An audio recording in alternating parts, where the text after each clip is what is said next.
சவ்வரிசி சேமியா ஒயிட் சுகர்னு இல்லாமல் இன்றைக்கி கொஞ்சம் டிஃப்ரெண்ட்டாக இந்த மாதிரி பார்லியில் பாயசம் பண்ண போகிறோம். Welcome to AVD kitchen.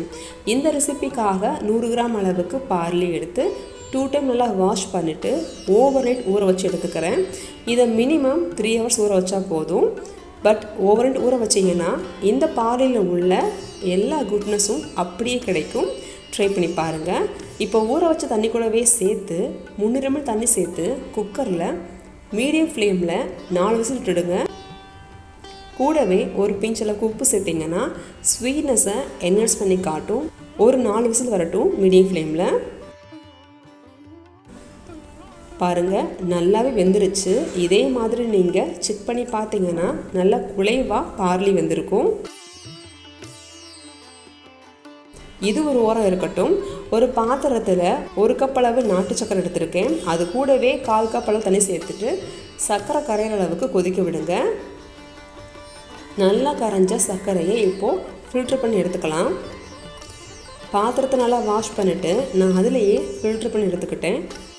இப்போ அடுப்பத்தை வச்சுட்டு சர்க்கரை கொதி வரட்டும். அது கூடவே வேக வச்ச பார்லியை ஆட் பண்ணிவிடுங்க. பொதுவாக ஒபிசிட்டி டயபெட்டிஸுக்காக டயட் ஃபாலோ பண்ணுறவங்க பார்லி கஞ்சி பார்லி சூப் மாதிரி ட்ரை பண்ணலாம். அது இல்லாமல் ஜென்ரலாக இந்த மாதிரி ரெசிபியும் ட்ரை பண்ணுங்கள். குழந்தைங்களுக்கு ரொம்ப நல்லது. இப்போ இது கூட ஆட் பண்ணுறதுக்காக 1 டேபிள் ஸ்பூன் அளவுக்கு அரிசி மாவு கூட கொஞ்சம் தண்ணி சேர்த்து கெட்டி இல்லாமல் கரைச்சிட்டு உள்ளே ஆட் பண்ணிவிடுங்க. அவ்வளோதான். இப்போ அரிசி மாவு நல்லா திக்காகி கொதிச்சு வரும். இந்த சமயத்தில் 5-6 ஏலக்காயை தட்டி சேர்த்துக்கோங்க.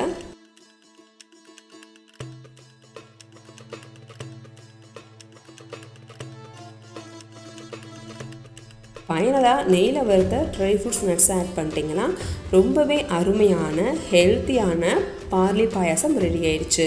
பார்லியில் உள்ள விட்டமின்ஸ், ப்ரோட்டீன், பீட்டா குளுக்கான் எல்லாமே முழுமையாக கிடைக்கணும் அப்படின்னா பார்லியை முடிஞ்ச அளவுக்கு ஓவர் நைட் ஊற வச்சு யூஸ் பண்ணுங்கள். அதனுடைய குட்னஸ் அப்படியே முழுக்க நமக்கு கிடைக்கும்.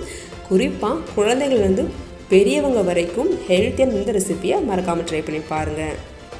ரெசிபி உங்களுக்கு பிடிச்சிருக்கா? சேனலை சப்ஸ்கிரைப் பண்ணி சப்போர்ட் பண்ணுங்கள். தேங்க்யூ ஃபார் வாட்சிங்.